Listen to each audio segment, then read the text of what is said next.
سلام به همه دوستان عزیز به لایو امروز ما بسیار خوش آمدید. امروز با کتاب در تاریکی اسطوره ها از محضر جناب آقای سرشکی بهره مند خواهیم شد. جلسه دوم معرفی این کتاب پژوهشی در حوزه اسطوره و اسطوره شناسی هست که تا ثانیه های دیگر آغاز خواهیم کرد. دوستان عزیز اگر سوالی یا پرسشی داشتن حتما در کامنت برای ما به اشتراک بگذارن. من در پایان سوالها رو حتما بهش خواهیم پرداخت.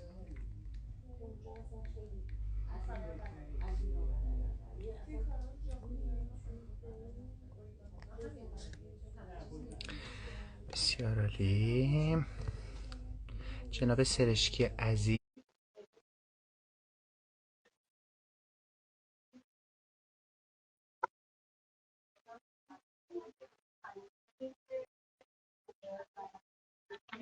ما درخواست ویدیو رو برای جناب سرشکی عزیز ارسال کردیم، امیدواریم که به ما ملحق بشن.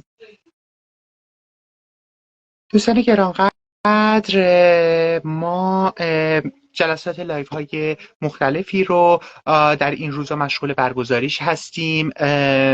جلسه معرفی کتاب آوای گاماسیا با حضور جناب آقای حسن دلیجانی روز یکشنبه برگزار شد. امروز از محضر آقای سرشکی عزیز بهره مند خواهیم شد و روز پنجشنبه از محضر جناب آقای مانان یسانی با شرح کتاب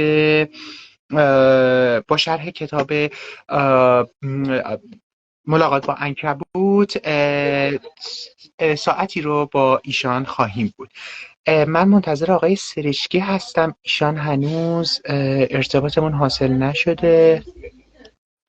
من یک بار دیگه خدمتشون میفرستم درخواستمون رو. بله تشریف آوردن. سلام بر شما جناب سرشکی عزیز.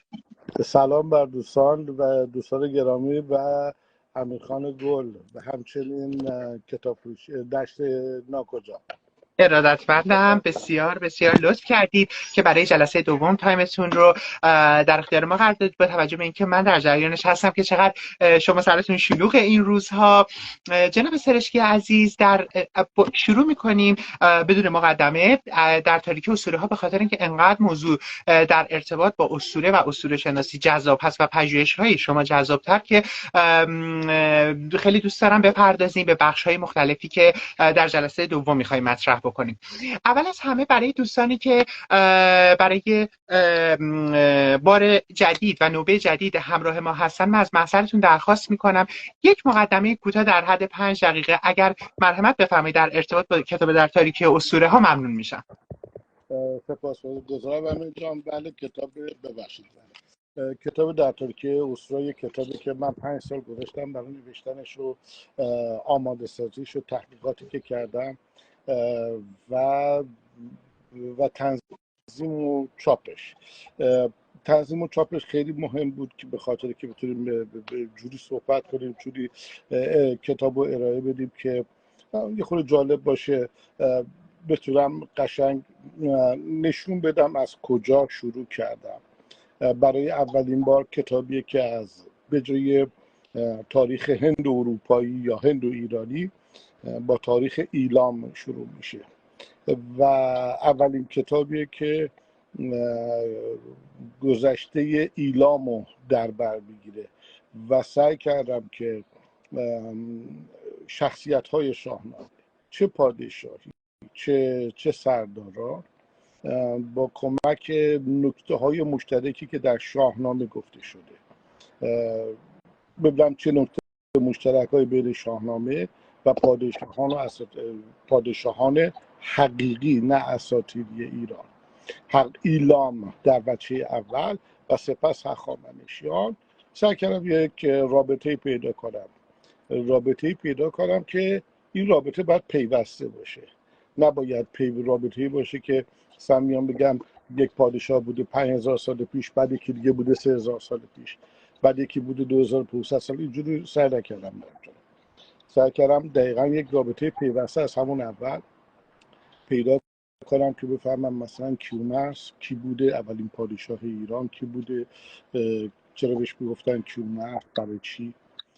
و سعی کردم درک کنم چرا یک کمی چرا اسطوره نوشتن، چرا حماسیوار نوشتن. و به این نتیجه رسیدم که برای نگهداری تاریخ، برای که بتونیم تاریخ رو انتقال بدیم، یعنی این تاریخ‌نگاران گذشتگان ما برای نگهداری تاریخ ما مجبور بودن اونو حماسه‌وار بیان کنن، یعنی یک تاریخ رو تبدیل میکردن به یک اسطوره تا بمونه، وگرنه مثل خیلی چیزای دیگه از بین میرفت. و بهترین رابطه برای بهترین عنصر، حالا بهترین نوع حفظ این تاریخ ما همون اشخاصی که نمیتونستن بخونند ولی میتونستن خوب حفظ کنن. با حفظ این حماسه که همون میگن تاریخ شفاهی ماست، این اسطوره‌های ما از گذشته‌های دور، از ایلام انتقال پیدا کرده تا هخامنشیان و این به دست ما رسیده.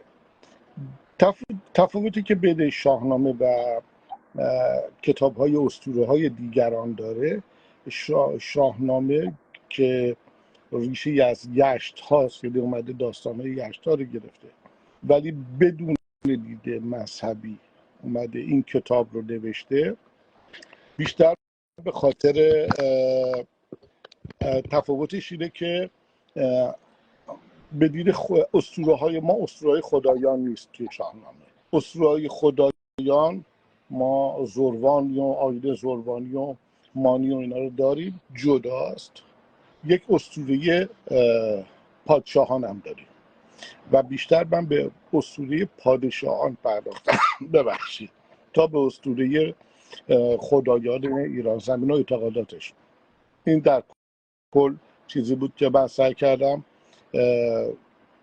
بازگو کنم شخصیت‌های حقیقی و واقعی که در تاریخ هست که میتونه تطبیقی با گفته‌های با شخصیت‌های شاهنامه داشته باشه، چه از جبچی، چه از ضحاک، زال و چه حتی رستم دستان. من شخصیت‌هاش رو توضیح دادم و امیدوارم که مورد علاقه قرار بگیره و اگر کسی مخالفه، دوست داشتم کسانی اگر خوندن این کتاب رو خواستم ببینم که آیا باور من قبول دارن، فرضیه که دادم قبول کردن یا براشون ابهاماتی هنوز وجود داره. درست بفرمایید. جناب سرشکی عزیز، یکی از دلایل اصلی که این سوالی بود که در ارتباط با بسیاری از کتاب‌هایی که منتشر شده در نشر ناکجای نشرهای خارجی کشور، سوال اساسی که مطرح میشه این هست که چرا کتاب در تاریکی اسطوره‌ها که یک کتاب پژوهش محور هست در حوزه میشه گفت اسطوره شناسی و در حوزه میشه گفت تاریخ، این کتاب چرا در میشه گفت دسته‌بندی آثار بدون سانسور قرار میگیره؟ خب امروز در شاهنامه خودش خیلی در گفتارش پرده پوشی وجود داره. خیلی ها به فردوسی در وهله اول اتیکت، یه سری میگن مسلمان، یک سری میگن زرتشتی یا هر ایده، یک سری میگن حتی شیعه است. باید از این مراحل گذشت. اگر روش شاهنامه نویسی یعنی فردوسی این روش رو نگه نمی داشت و به این قشنگی و زیبایی این شعراش رو نمی سرود، ما این کتابی که امروز داریم نداشتیم. چه بسا که خیلی ها اومدم شعرهای الحاقی رو شعری بهش اضافه کردم، سرودهای الحاقی بهش میگم. برای مثال جایی که رستم میره به سمنگان، وقتی که میره به سمنگان و تهمینه رو میبینه. خب در کتاب‌های امروزی، در شاهنامه‌های امروزی خیلی اومدن گفتن که خب وقتی که تهمینه رفت تو اتاق رستم، پدرش متوجه شد و خواستی دوتا رو بر هم عقد کنه، فرستاد موبد بیارن، یک عاقد بیارن. خب این همچین چیزی وجود نداره، یک چیزی که بهش اضافه شده. و یعنی میشه گفت این بخش هایی که از شاهنامه فردوسی، همونطور که الان مثالی که فرمودی در ارتباط با تهمینه و رستم، میشه گفت که اینها تحریفاتیه که به واسطه، حالا میشه گفت میشه این فرضیه رو مطرح کرد، به واسطه عناصر دینی یا مذهبی اینها میشه گفت که تعمیم پیدا کرد و بهش یک دید اخلاقی داده، به اسطوره یک اسطوره رو اخلاقگرا معرفی کرده، در حالی که اسطوره اصلا با اخلاق دوتا عنصر مخالف هم دیگه، اصلا به هم ربطی ندارن. ولی ذاتاً به سرش که میبخشید من صحبتتون رو قطع میکنم، اما ذاتاً اسطوره یکی از پایه های اساسیش نمیتونیم بگیم که اخلاق گراییه، یا میشه گفت تأمین یا بسط دادن معیارهای اخلاق گرایانه. نه خیر، اصلا همه چیزش مخالف اخلاق گراییه. گفتم این که شاهنامه اسطوره انسان هاست، اسطوره خدایان نیست. شاید در اسطوره خدایان ما مجبور باشیم که بیایم برای خودمون یک سری اخلاق و توضیح بدیم بر حسب مذهب و آیین مذهبی، ولی در شاهنامه نه. در شاهنامه ما همه چی داریم به جز اخلاق. شما حتی در شاهنامه ما دروغ داریم، 2 جا دروغ گفته شده و تحسین شده این دروغ. اون جایی که رستم اسفندیار رو میکوبه زمین و میکشدش و قبلش سهراب میخواست بیاد اسفندیار رو بکشه، رستم بهش دروغ میگه و این جنگ رو میبره، همه خوشحالن. جایی که گردآفرید به سهراب دروغ میگه و براش تله میسازه و فرار میکنه، حتی پدرش بیاد بگه نه تنها ننگی در این نمیبینم، افتخار میکنم که تو اومدی این دروغ رو گفتی، یعنی این کار انجام دادی و تونستی اون لحظه اون مبارزه رو پیروز بشی. پس با اخلاقی که من و شما میشناسیم، به دور این اخلاق گرایی که مذهبی بخوام بیان وارد شاهنامه بکنن، اصلا ربطی به شاهنامه نداره. و اصلا و بیشتر مشکل ما همین اخلاق گرایی که سعی میکنن شاهنامه رو تحریف بکنن. و به همین دلیل خیلی چیزا من نوشتم که اگه فکر میکنم این کتاب اگر تو ایران چاپ میشد به صورت امروزه چاپ میشد و خیلی جاهاش مجبور بودم که سانسور کنم کتابو، خیلی چیزاشو بیان نکنم و خب افسوس میخوردم اگه این کارو میکردم. دقیقا. بله. چه سرشکی عزیز، ما توی جلسه اولی که از مطلب شما بهره مند شدیم پرداختیم به میشه گفت فصل نخست کتاب شما، به پیوند اسطوره و تاریخ، میشه گفت ایلام در پیش از تاریخ، تمدن ایلام، شهرنشینی، رویدادهای سیاسی، سلسله پادشاهان ایران و میان رودان. توی فصل میشه گفت در ادامه البته فکر میکنم اگر اشتباه نکنم ما تا سلسله پادشاهان ایلام متوقف شدیم اگر اشتباه نکنم. بله. جزئی چیز کوچولو بگم که فقط ایلام من نخواستم میام به تاریخ نگاری کنم، من از روی کتاب های دیگران چون اومده بودن کلا دوره ایلام رو توضیح داده بودن، بخشبندی هایی که برای دوره ایلام کردن، چون بزرگترین سلسله تاریخی که در تمام دنیا وجود داشته 2300 سال حدوداً، 2300 سال که تنها سلسله‌ای که تو رسپبلیک ایلامیانم. خب من اومدم بر حسب کتاب‌هایی که خوندم و اینا اومدم توضیح دادم، فقط برای اینکه یک آشنایی داشته باشن با گذشته پنهان، چون همه تاریخ ایران متاسفانه با جشن‌های 2500 ساله میشناسن، در حالی که ما 4500 ببخشید قبل از 2500 سال ما خودمون 2400 500 سال قبل داشتیم که زمان ایلامیان بود یا مثلا بین حمله آشوریان، آشوربنیپال تا پادشاهی خود کوروش بزرگ. خب ایران وقت زمانی بود که خب ایران یک بزرگی داشت، یک تاریخی داره و این تاریخ رو هیچ کس دقت بهش نمی‌کرد و ترجیح میدادن که برن شاهنامه رو از قسمت هندی ببینن که خود هند این تاریخ به این قدمت رو نداره یا اگر داره تاریخ نانوشته است و ایران و در زمان ایران و ایلامیان ما در ایلام نوشته داشتیم، سنگ نوشته ها داشتیم و در زمان هخامنشیان میتونستن این سنگ نوشته ها رو بخونن و تاریخ نوشته شده برای اون زمان بوده و به خاطر اون تاریخ نوشته شده وارد کتاب یشتا شده. یشتا درسته که خودش یک کتاب مذهبی آیین زرتشتیه، یک تفاوت داره. فردوسی میاد از همون اسطوره ها استفاده میکنه، تنها کاری که نمیکنه به طرز اخلاق گرایی و مذهبی نگاه نمیکنه. یعنی چی؟ قشنگ هیچ ایدئولوژی فلسفی و ایدئولوژی مذهبی شما در شاهنامه نمیبینید.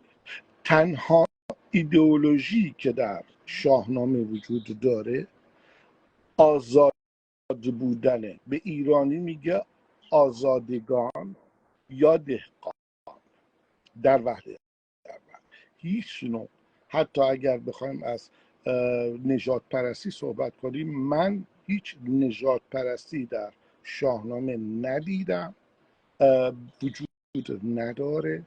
همونقدر که به ایرانی ها که همه میگن آریایی، حالا من کار ندارم، من کلمه واژه آریایی رو ندیدم در شاهنامه، که بهش به آزادگان احترام میذاره، به ترک ها و به عرب ها احترام میذاره. چنانچه رستم خودش نوه ضحاکه از طرف مادری، از طرف پدری خب میشه نوه جمشید و کیخسرو نوه افراسیاب ترکه. هم بهتون بگم و چقدر احترام میذاره و حتی براشون شجر نامه میسازه، برای ترکا تاریخ میسازه، شجر نامه میسازه و تعریفاتی که درباره افراسیاب برداشت میکنه واقعا قابل ستایشه. خیلی نکات مهمی اشاره کرد، به خصوص این شجر نامه‌ای که فرمودید. واقعا فارغ از اون بحث نژاد پرستی یا میشه گفت دقیقا نفی و رد این قضیه است که خیلی ها شاید این خورده رو به وقتی که پرداخته میشه در مقالات یا در پژوهش ها به شاهنامه این موضوع رو مطرح میکنن، یا کسانی که حالا به نوعی تعصباتی دارن روی ملیگرایی یا استفاده از المان های ملی یا میهنی، معمولا این توضیح شما فکر میکنم استنباط کاملی برای رد این موضوع که فرمودید. جناب سرشکی عزیز، در فصل دوم ما به زیگورات فرهنگی شاهان شما پرداختید و همینطور میشه گفت که از شاهنامه تا شاهکارنامه روایت کردید. اگر در این بخش توضیحاتی رو ارائه بفرمایید ممنون میشم از حضورتون. در شاهنامه تاریخ شاهنامه چیزی جز کتاب تاریخ نیست، تاریخی که به نحوه، به روش اسطوره‌ای بیان شده. حالا شاهنامه در اصل کارنامه شاهنامه، وقتی که من شاهنامه تا شاه کارنامه است، نه شاه کارنامه، شاه کارنامه است بدید من. البته و زیگورات فرهنگی چرا من گذاشتم این که شما در هر کشور، بیشتر در خیلی از کشورها، ببخشید در هر کشور شما یه پانتئون دارید که این پانتئون یا جایگاه بزرگان خدایانشونه. مثلا تو فرانسه ما پانتئون داریم که جایگاه بزرگان نویسندگان و که اشخاصی که کار بزرگ انجام میده. خود کتاب جناب سرش که قبل از که وارد مثال بشیم، خود به لحاظ لغوی کلمه زیگورات رو برای ما شرح میدید یه مقدار؟ زیگورات یک جایگاه ستایش خدایان بوده، همیشه یک منطقه‌ای بوده که در بالا در بلندی ساخته می شده و مهمترین منطقهش قسمتش اون بالا اون نوکش بوده که بزرگتر زیگورات هم زیگورات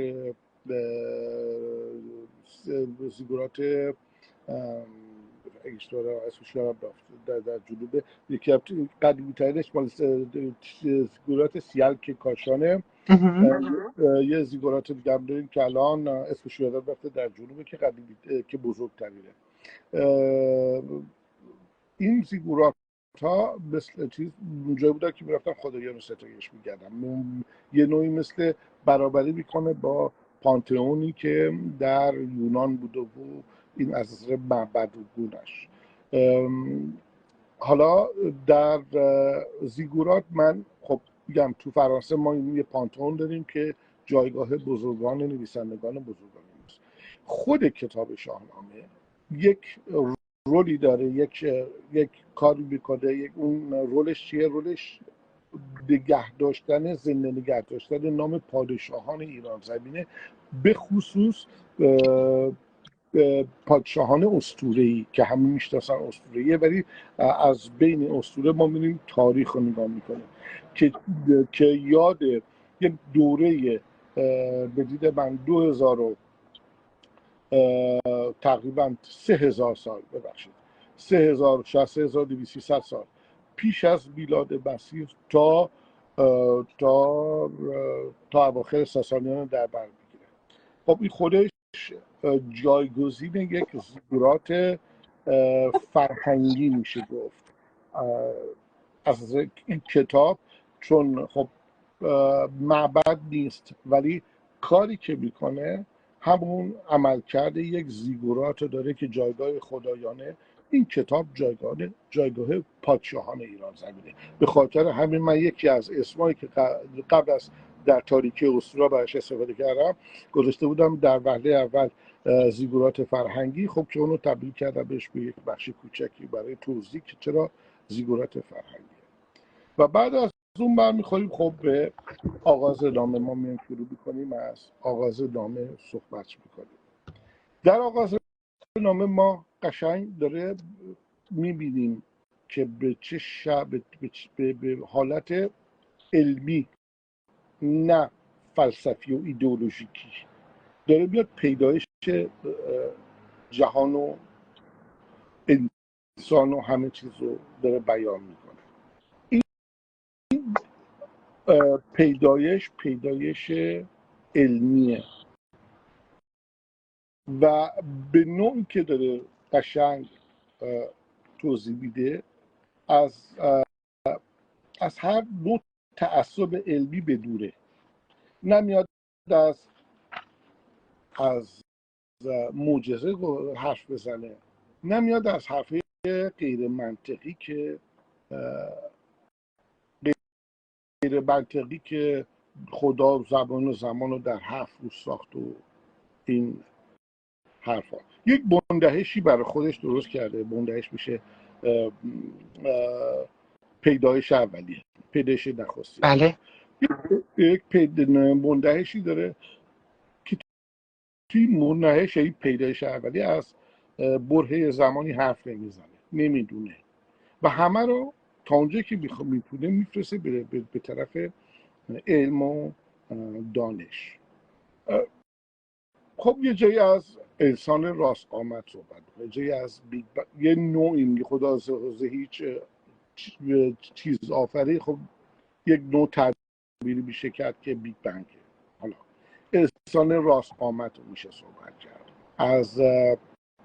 از یک زمین یک مرکز تیره بود. اینا میشه مثلا یک کره بود که در وهله اول سیاه بود و اینا. در زمان باید چیزایی گفت که در زمان فردوسی خیلی از علم‌های پیشرفته ما که امروز کمتر به آن آگاهی داریم، یکی بود که یکی از ریاضیدان برجسته ایران بود، به پی برده بود که زمین گرده و بر حسب قطب شمال و جنوب اومده بود قطب نما ساخته بود. بهش میگفتن اسطرلاب زورقی. با این که پیدا کرده بود، خود ابوریحان بیرونی پیدا کرده بود که همزمان ابوریحان بیرونی همزمان فردوسی. خب ابوریحان بیرونی شعاع زمین رو پیدا کرد و میدونست که زمین دور خودش میچرخه و ابوریحان بیرونی اولین سومین شخص بود. در اولین اشتباه بود. اولین گروه که اومدن از ای که از پیشرفت از اینکه حیوانات تکامل پیدا کردن و تبدیل شدن به انسان و اینا، اولا خب اخوان صفا بود. دومی ابن مسکویه بود و سومین شخص ابوریحان بیرونی. خب دیگران میگفتن از حیوانات متعدد نمیدونستم میکنم. ابن مسکویه میگفت اگه اشتباه نکنم میگفت انسان به خاطر، اگر اشتباه نکنم شاید اینجا اشتباه باشه، به خاطر مغزش، به خاطر که مغز بزرگترین مغز داره از فیل تکامل افتاده و ابوریحان بیرونی برگشت گفتش که از تکامل یافته ما اینا رو داشتیم، این مبحث ها رو داشتیم، اینکه زمین گرد خودش میچرخه. ما فکر میکرد با این که میگفتن زمین گرد خودش میگرده، فکر میکردم که خورشید هم دور زمین میگرده، کار به اون ندارم. ولی یه فهمیدودن که زمین تخت نیست، اینا متوجه شده بودن که زمین سخت نیست. پس اومدن از به روش علمی اومد پیدایش زمین رو چیز کرد و در گفتارهاش اگر با دقت بخونیم، با دقت نگاه بکنیم، می‌بینیم نه تنها فردوسی مذهب اسلام رو قبول نداره، اونو داره سرزنش هم میکنه. من همه میان یک بیت شعر فردوسی رو بخونم. من میگم به این دلیل این بیت فردوسی مسلمان بوده که من سعی میکنم اونو پیدا بکنم. الان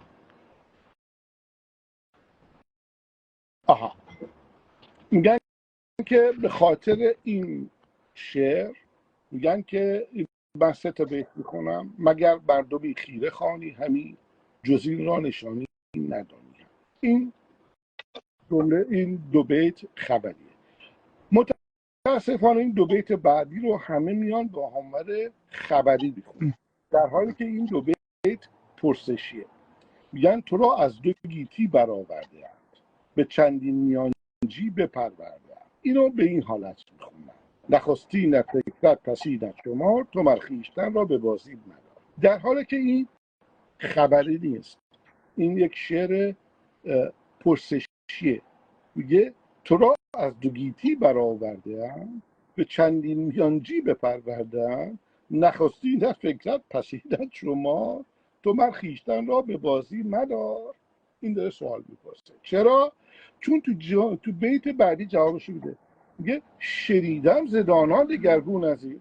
آدم عاقل حرف دیگر رو میزنه، اینجا داره خودش جوابش میده، ولی کسی به این دقت نمیخواد بکنه. به این دلیل میگن که این شعر مذهبیه. نخستینت فکرت پسینت شما. من به این شعر نخستینت فکرت پسینت شما رو یه توضیح کوچیک میدم. در آیین سامی اولین چیزی که میگفتن به فکر خدا رسید، خدا فکر کرد که بره انسانو خلق کنه. پس چاینی فرمودید جناب در سرشی؟ آیین سامی. آها بله. در آیین سامی. خب در آیین سامی اولین فکری به خدا رسید، میاد میگه من میخوام انسان رو خلق کنم برای به خاطر که نخستینت فکرت. پس اولین فکر خدا خلق انسان بوده که برای خلق انسان میشینه اول در 7 روز جهان و زمین و آسمان و ستاره و زمین و حیوانات و گیاهان و همه چیز رو بیسازه، بعدش بیاد انسان رو میسازه. ولی فکر اولیه انسان بوده، بعدش همه اینا رو برای انسان میفرسته و میگه پسینت شما، یعنی آخریش روز قیامته. این تفکر این داره قشنگ میگه نخستینت فکرت پسینت شمار، تو هر خویشتن را به بازی مدار، شنیدم ز دانا دگرگون از این. آدم دانا جوری میگه چه دانیم راز جهان آفرین. من تو این حرفا رو نمیدونید، تو اون زمان میگه من نمیدونم چرا این حرف رو میزنید. یعنی بیشتر سعی میکنه به واسطه یه تعبیری که شما فرمودید از این چند بیت شعر، بیشتر سعی میکنه انسان رو به تفکر یا به اندیشه بیشتر تشویق بکنه. یعنی که به اصطلاح توی آفرینش، توی جهان بعد از مرگ، به اینها بیشتر اندیشه بکنه و برایش سوال پیش بیاد، این پرسشگری رو برای اون به وجود بیاره، در صورتی که همه میشه گفت که این رو مصداقی از تفکرات دینی برمیشمارن. درسته؟ داره آقا با تفکر دینی نداشته باشید. میگه شنیدم که درگیر چه دانا دگرگون از این، چه دانیم راز جهان آفرین. خیلی آقا من تو چی نمیدونیم، این حرفا چیه که میگه نخستینت فکرت پسینت شما؟ مگه شما پیش خدا بودید که این حرفا رو بزدید؟ متوجه هستی چی دارم؟ بله. به خاطر این واژه است و این چیزا خیلی داره. این حرفا رو من به عنوان یک بخش کوچیکی نوشتم پرده پوشی در گفتار. چرا؟ چون دقیقا خودش یه جای دیگه توی بیت دیگه میگه آقا اگر فکر میکنیم که این سیستم زمین و کهکشانا روزی به اون به روز قیامت به هم میخوره و متلاشی میشه، اصلا اشتباه میکنیم. من و تو میریم، اینا همینجور خواهند بود و ادامه میدن. این قسمت به عنوان پرده پوشی در گفتار رو بردم که واقعا باید با دقت خوند و باید یک کمی دید مذهب های دیگرم شناخت. قشنگم میگه فقط برید خود شاهنامه با به نام خداوند جان و خرد که از این برتر اندیشه برنگذره فقط روی خرد. در قسمت هایی که میاد میشینه از مذهب صحبت میکنه، خیلی قشنگ داره سانسور میکنه. چیو سانسور میکنه؟ واژه خرد رو نمیبینید اونجا که از محمد صحبت میکنه، از دین اسلام صحبت میکنه. شما حتی مثال هایی که شما در کتاب آوردید که در ستایش پیامبران میشه گفت که روایت میکنه در بخش آخرش، درسته؟ از خرد و واژه های برابر خرد استفاده نمیکنه، حتی از واژه های عربی استفاده میکنه، ولی به داشتن خرد اصلا هیچ اشاره نمیکنه. این نشون میده که چی؟ که داره خود سانسوری میکنه. اینجاست که شما گفتید که آیا در کتاب بدون سانسور میشه اینو جا داد، این کتاب رو میشه جا داد؟ بله، اینم یکی از دلایلش. اونم براتون گفتم. این قسمت که درباره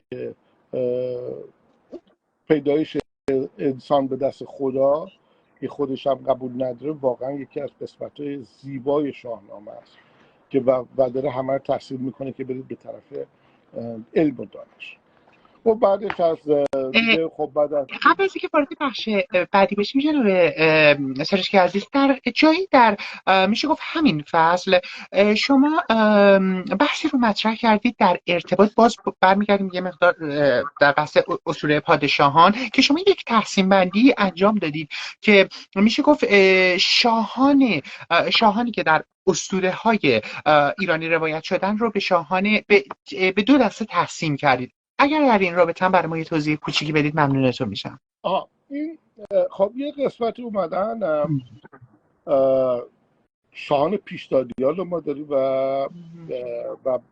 و شاهان اسطوره کیانیان. در خب خیلی اومدن پیشدادیان رو گفتن از اولی پادشاه پیشدادیان کیومرث هستن و آخرش رو رفتن تا کیقوباد. ولی خب برای من پیشدادیان فقط 4 تا پادشاه: کیومرث، جمشید، تحمورس و هوشنگ. اگر توی کیومرث، هوشنگ، تحمورس و جمشید. توی خود یشت ها من چیزی که متوجه میشم از نوذر به عنوان پادشاه کیان داره اعلام میکنه، ولی خیلی ها میگن نه، توی یشت ها رو اصلا نگاه نمیکنن، یعنی اونو حذفش میکنن، سانسور میکنن، بهش نگاه نمیکنن.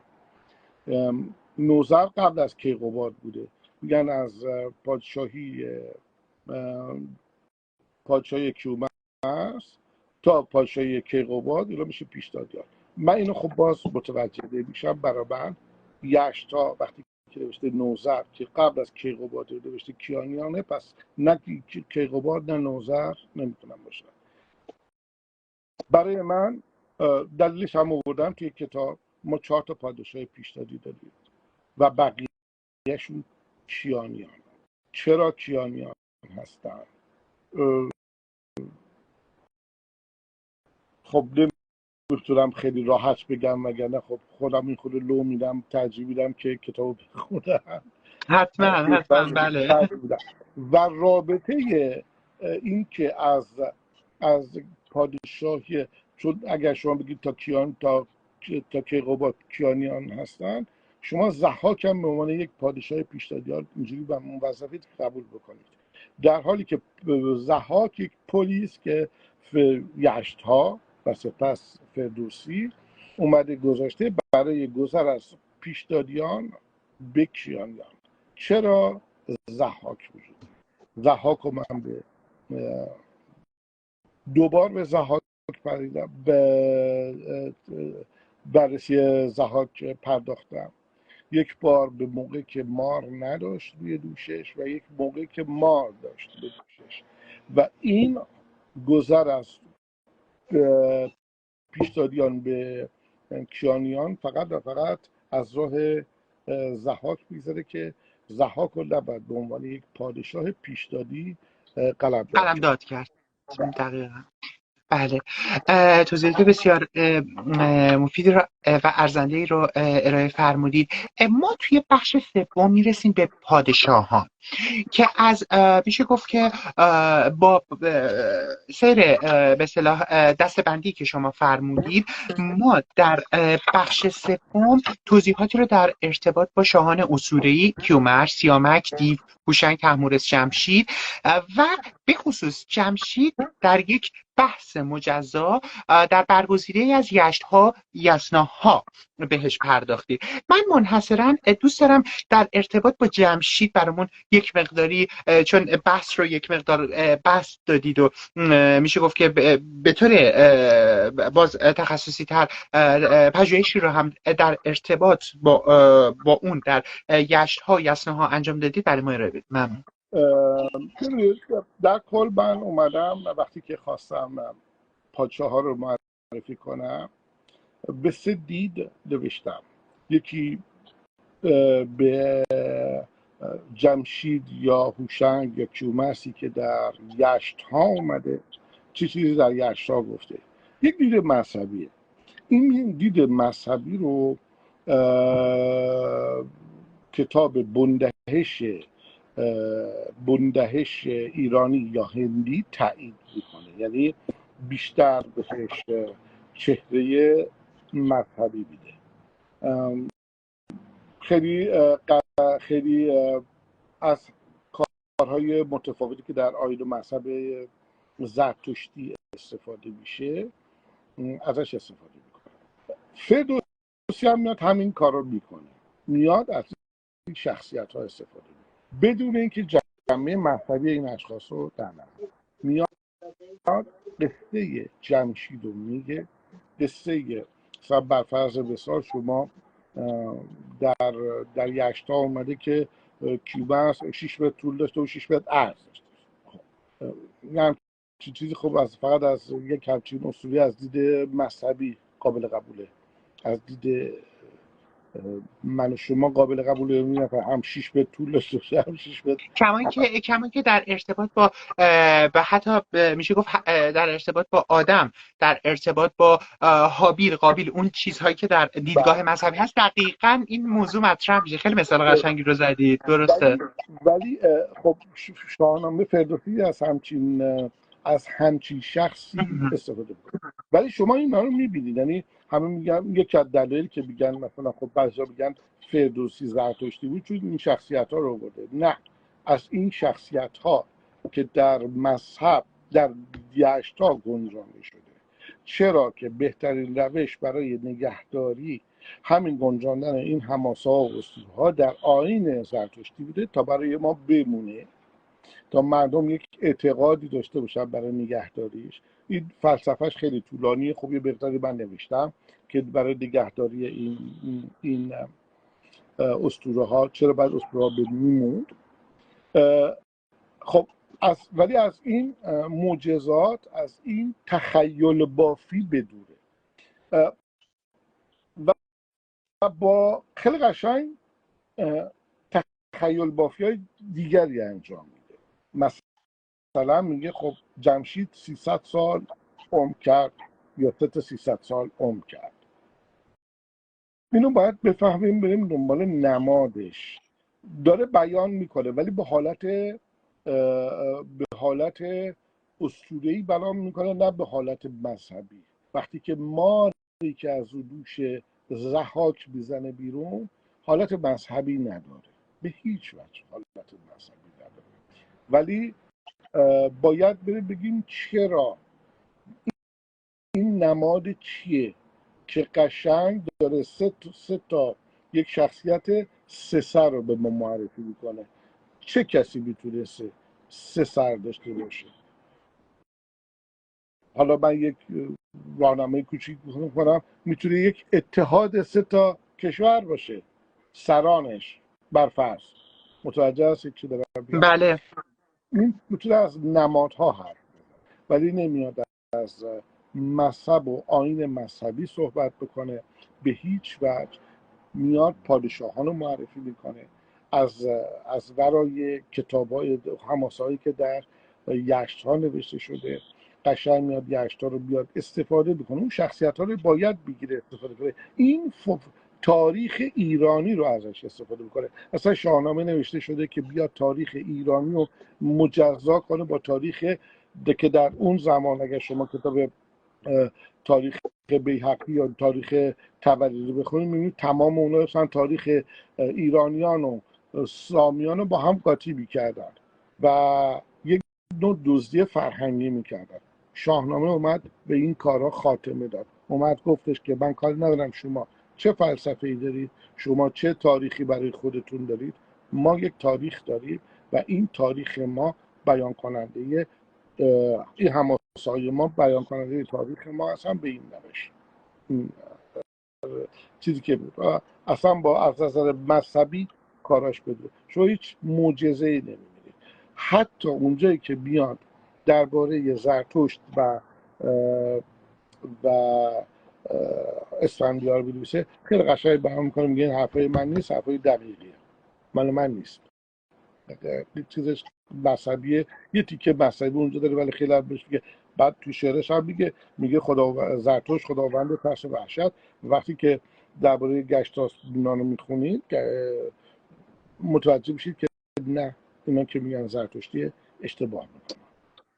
نکته خیلی قابل توجهی که مطرح کردید در این هست که برخلاف اون اعتقاد خیلی زیادی از کسانی که حالا علاقه‌مند به شاهنامه و یا اسطوره ها هستن که معمولا فردوسی و شاهنامه رو در دسته‌بندی میشه گفت متون زرتشتی قرار میدن، دقیقا شما نقض این موضوع رو بیان کردید الان و میفرمایید که حتی فردوسی این رو هم با رفرانس با این رو بیان میکنه که این حرف من نیست، حرف یک پیامبره. اما من باز هم میخوام برگردم به خود این بخش و باز مثال های اینجا ببینیم که شما باز اینجا مفصلا بهش پرداخت، مثل جمشید که باز این در میشه گفت اسطوره های مختلف، همونطور که در بخش ابتدایی این بخش خودتون ذکر فرمودید، در داستان های هندی، عبری و از این قبیل، میشه گفت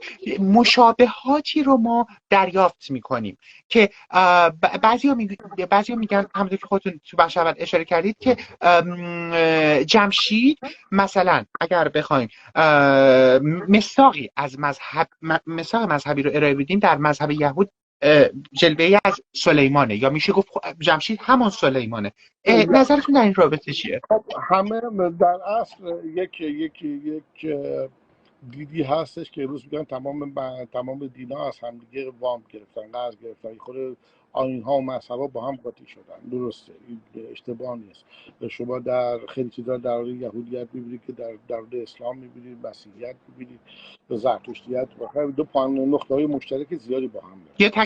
تکمیل کننده میشه گفت که مثلا فلسفه یکدیگرن. ولی خب خیلی ها میخواستن در اون زمان که وقتی که ایران به یک قدرت تابی رسیده بود و با اولین امپراتوری اولین امپراتوری یا شاهنشاهی دنیا، امپراتوری و شاهنشاهی هخامنشیان بود، خب همه میخوان خودشون رو یه جوری وابسته کنن، نشون بدن که ما به این آیین و مذهب، با این آیین و مذهب ریشه داریم. میخواستن برای خودشون هویت سازی کنن.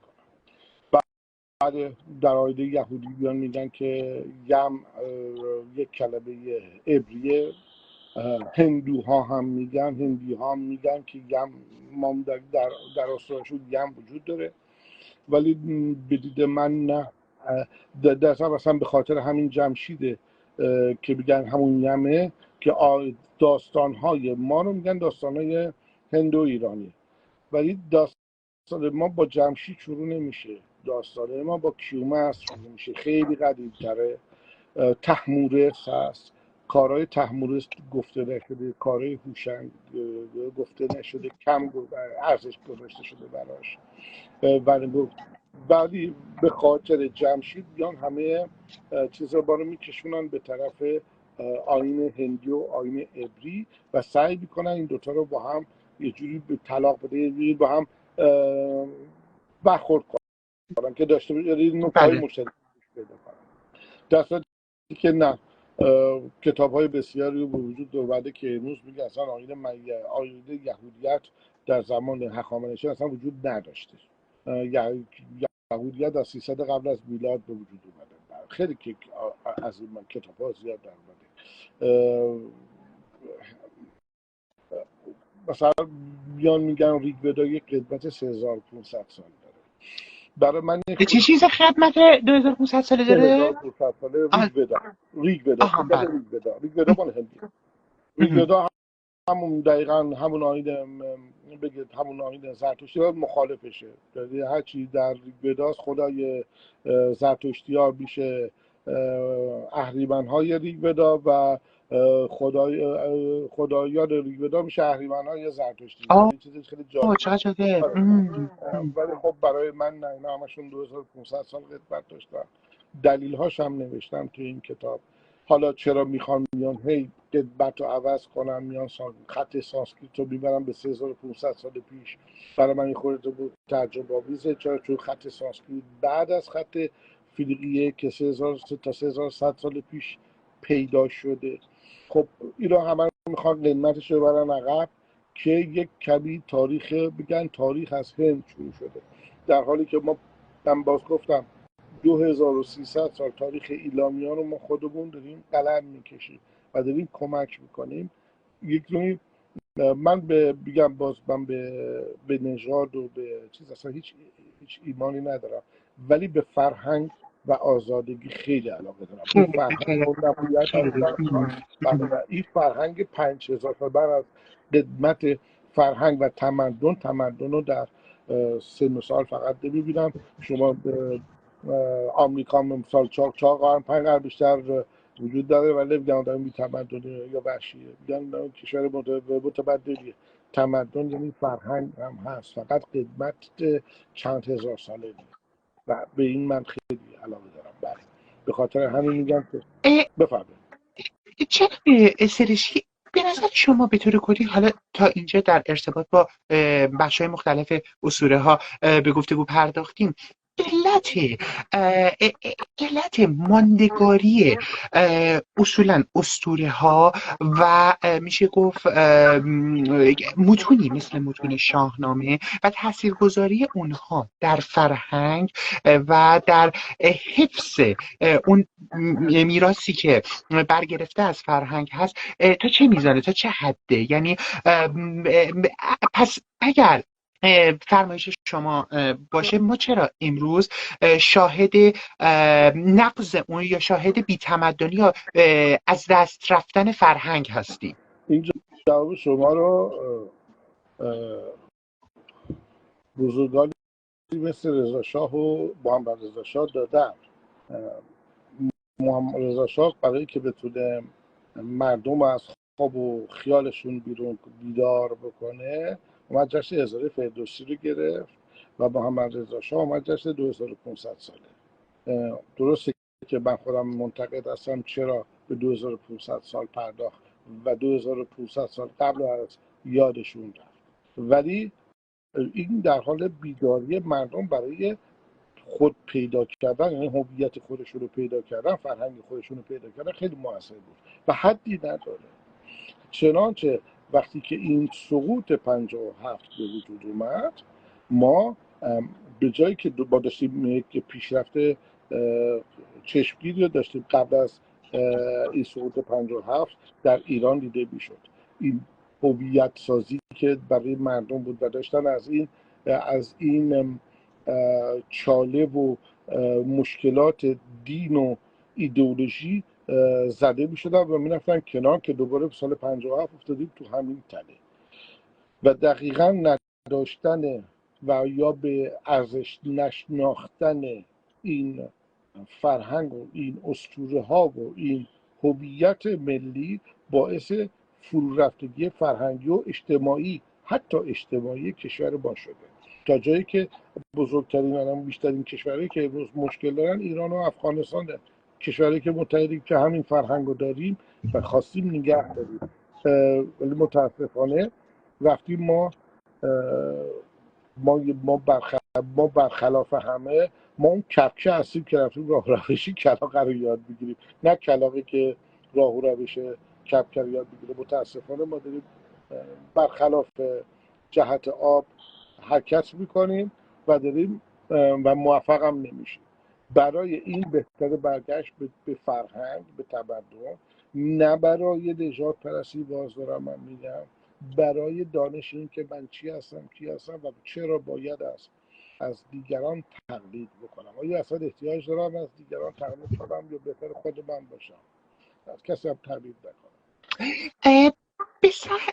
به سهم خودتون به عنوان کسی که پژوهش رو در حوزه میشه گفت که شاهنامه و اسطوره ها انجام دادید، به نظر شما چه راهکارهایی وجود داره که این شناخت و آگاهی رو بتونیم تعمیم و بسط بدیم توی جامعه اطرافمون، از پدران و مادرانی که فرزندان خودشون رو سعی دارن به خصوص با آگاهی که باز به نسبت سقوط 57 که شما مثال زدید امروز در جامعه ما شاهد اون هستیم، چگونه میشه این آگاهی و بس رو از نسل‌های کوچکتر و جوانتر تا نسل‌های بالا تعمیم داد؟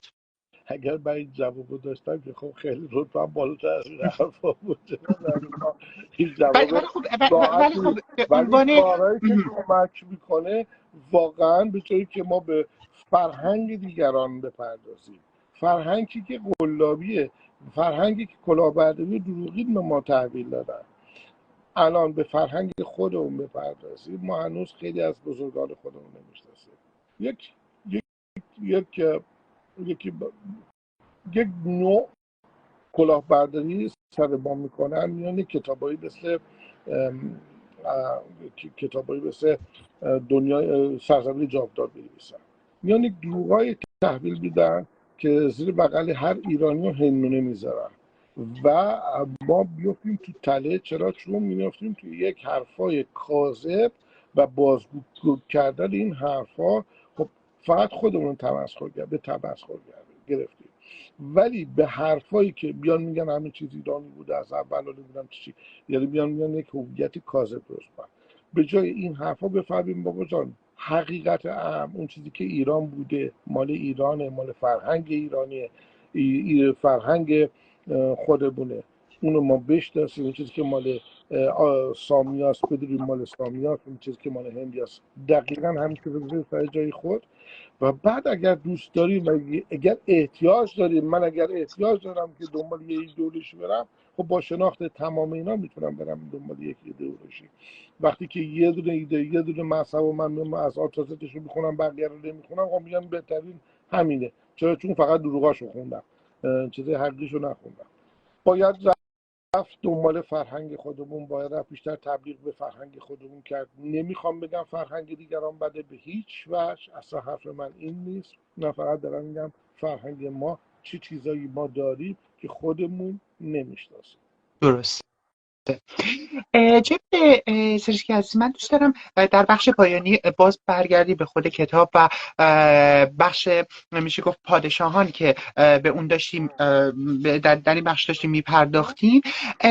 ما در بخش آخر در پایان فهرست پادشاهان میرسیم به شما باز فلشبکی میزنید به پادشاهی کیومرث و یک میشه گفت برداشتی که به نظر خودتونم کم و بیش ممکنه درست باشه رو مطرح میفرمایید. در ارتباط با این بخش هم اگر یه توضیح به ما بدید ممنونتون میشم. ببینید این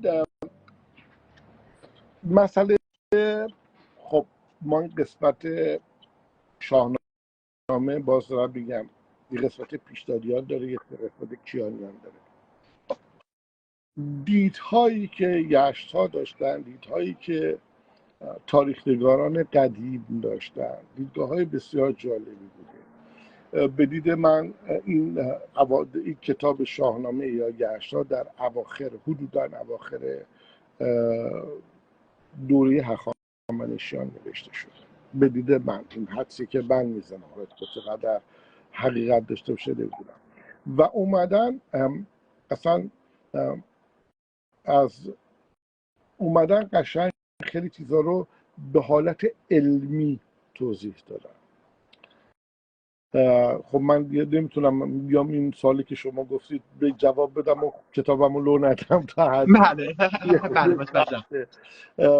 سعی میکنم یک کلماتی پیدا کنم که خودمو لو ندم.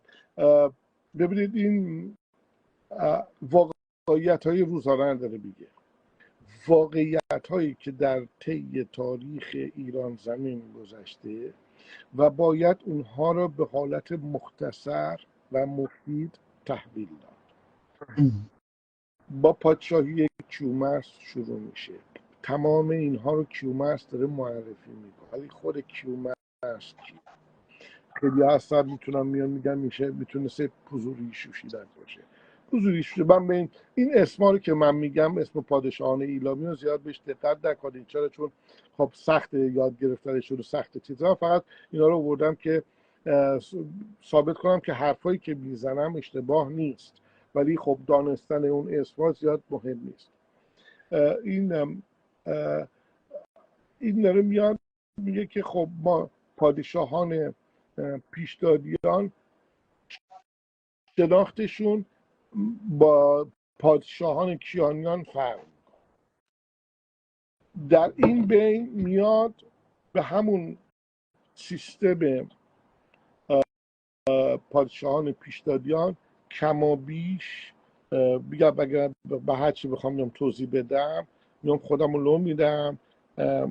یه خود کتابم بله متوجه هستم، ولی به طور کلی همونطور که خودتونم اشاره کردید سعی میکنه اون واقعیت هایی که بر اساس و مستنداتی که از میشه گفت حالا تاریخ ایران بوده و تا به شاهنامه رسیده و روایت اسطوره ها، همه اینها رو کنار هم قرار میده و با هم مقایسه میکنه. دقیقا، ولی در کل تاریخی روایت روایت تاریخی که در زمان هخامنشیان تاریخ نگاران میشناختن. درسته. روایت تاریخی باید این تاریخ رو جوری بیان میکردن، اونجا که کتاب فروشی بود که باز من تقریبا بعد روایت میکردن که قابل درک باشه و قابل فهم و بتونن تو حافظشون نگه دارن و انتقال بدن. درسته. روش های خیلی قشنگی رو استفاده کردن و یک مشکلی که هست اون عجله‌ای که در ساختن پادشاهان اسطوره‌ای میشه گفت از بهمن به بعد به وجود اومده، سرعت ساخت و پرداخت اونا اون حالت اسطوره‌ای که بایست داشته باشه رو از خودش گرفته. درسته. یک عجله کردن در ساختن اون داستان ها. چرا؟ شاید به خاطر که خودشون در اون زمان حضور داشتن، بهمن، هما. چرا در شاهنامه ما یک پادشاه زن داریم به اسم هما ولی در تاریخ چیز نداریم؟ متوجه هستید چی دارم بگم؟ این با یک صورت خاصی درست شده ولی خب بیشتر وقایع رو تعریف کرده، بیشتر به پرداختن وقایع گذرونده و کمتر به اسطوره سازی، کمتر به تخیل پردازی. این یک چیزی که تفاوتی که بین داستان‌هایی که از کیومرث تا جمشید وجود داره، چون واقعا این تخیلی که ساختن، این تخیل اسطوره سازی فرهنگ من و شما شد. این دوره بوده که نوروز ساخته شده، توی این دوره بوده که بهرگان ساخته شده، توی این دوره بوده که جشن‌ها ساخته شده، توی این دوره ها بوده که خیلی چیزها برای من و شما ساخته شده، ساخته شده و همین ها شده فرهنگ من و شما امروز. درست. ولی در اواخرش شما وقتی که به اون اواخر اسطوره‌ای که بر می‌خوری، سرعت بیان تاریخ خیلی بیشتر شده، به جزئیات بیشتر پرداخته و به افسانه سازی کمتر پرداخته. این خودش داره میگه که خب به دید من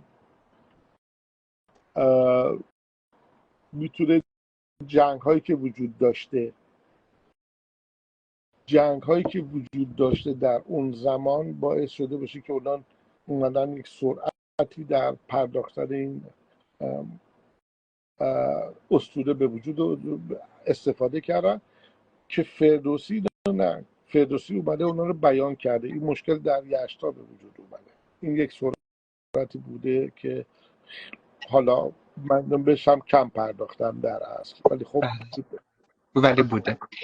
جناب سرشکی عزیز، خیلی توضیحات خوبی رو در باب این بخش ارائه فرمودید.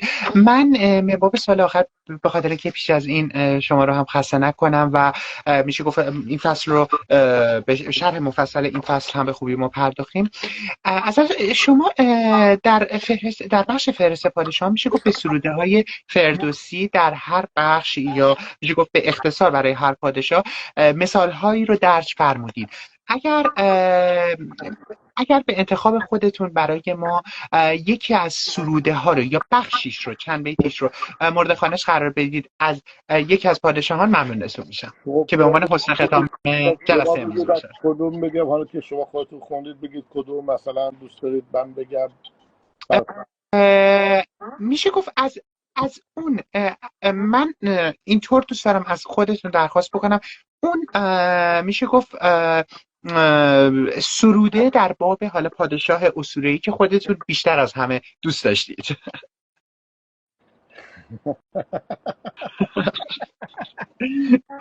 خب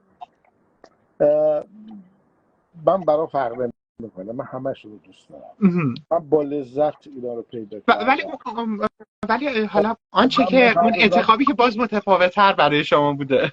من سعی میکنم ببینم میتونم درباره جمشید که شما درباره صحبت کردید خب یه کوچیک دربارهش اون میخوام که جمشید بله. صحبت کردید. گرانمایه جمشید فرزند او، کمر بست یک دل پر از پند او. برآمد بر آن تخت فرخ پدر، به رسم کیان بر سرش تاج زر. کمر بسته با فر شاهنشهی، جهان گشته سر تا سر او را رهی. زمانه برآسوده از داوری، به فرمان او دیو و مرغ و پری. جهان را فزوده بدو آبروی، فروزان شده تخت شاهی بدو. منم گفت با فره ایزدی، همم شهریاری هم موبدی. بدان را ز بد دست کوته کنم، روان را سوی روشنی ره کنم. نخست آلت جنگ را دست برد، در نام جستن به گردان سپرد. این خود بعد خوندم ببخشید. نخست آلت جنگ را دست برد، در نام جستن به گردان سپرد. به فر کیی نرم کرد آهنا، چو خود و زره کرد و چون جوشنا. چو خفتان و تیغ و چو برگستوان، همه کرد پیدا به روشن روان. خب این بله، که بسیار بسیار عالی. میشه گفت که خیلی میشه گفت در اون مایه خیلی کامل جامعه در ارتباط با باز بخشی که در ارتباط با جمشید شما بهش پرداختید، میشه گفت نقل کردید، رفرانس دادید از سروده های شاهنامه فردوسی که باز برای مخاطبانی که همراه ما هستند و همچنین علاقه‌مندان به اسطوره ها و اسطوره شناسی، ما کتاب در تاریکی اسطوره ها رو نسخه کامل که توسط نشر ناکجا به انتشار رسیده توسط پژوهشگر محترم جناب آقای وحید سرشکی، امیدواریم که تهیه بفرمایید در صورت تمایل و از این کتاب و خوانشش لذت ببرید، چون چون میشه گفت که بینارشته‌ای محسوب میشه، یک اثر بینارشته‌ای تلفیقی از تاریخ، اسطوره و میشه گفت ادبیات. جناب سرشکی عزیز، از حضورتون بسیار بسیار تشکر میکنیم. امیدواریم که در ادامه و در جلسات بعدی بتونیم به بخش‌های مختلف و بخش‌های بعدی در تاریکی اسطوره ها بپردازیم. ممنونم از پدر جان، خیلی هم سپاسگزارم. ممنون از شنوندگان. به هر حال دارم که مورد توجه همگان قرار گرفته باشه و تا دفعه سوم بخش دیگرش رو با هم گفتیم. حتما سپاسگزارم از حضورتون. قربان شما، با شما خداحافظی میکنیم. شبتون بخیر. خدا نگهدار. دوستان عزیز، همراه جناب آقای وحید سرشکی بودیم با کتاب در تاریکی اسطوره ها بخش دوم که به بررسی و شرح مفصل کتاب پرداختیم. تا بخش سوم پیش رفتیم که امیدواریم جلسه بعدی رو به زودی بتونیم هماهنگ بکنیم با ایشان. من دوست داشتم خدمتتون عرض بکنم که برای لایو بعدی ما روز پنجشنبه ساعت 19 با جناب آقای ماننه ثانی با کتاب ملاقات با عنکبوت، با کتاب مصور ملاقات با عنکبوت ایشان مهمان ما خواهند بود. و همچنین میخواستم به خدمت دوستداران بار دیگر عرض بکنم که برای هفته آخر ماه سپتامبر نشر ناکجا به همراه کتاب‌های خودش من جمله کتاب در تاریکی اسطوره ها که امروز به اون پرداختیم، میهمان کشور ایتالیا، شهرهای فلورانس و روم خواهد بود که از دوستداران گرامی ساکن ایتالیا، فارسی زبانان عزیز، در صورت تمایل میتونن تشریف بیارن و از نمایشگاه بازدید بفرمایند. از توجهتون سپاسگزاریم. تا درودی دیگر، بدرود. خدا نگهدار.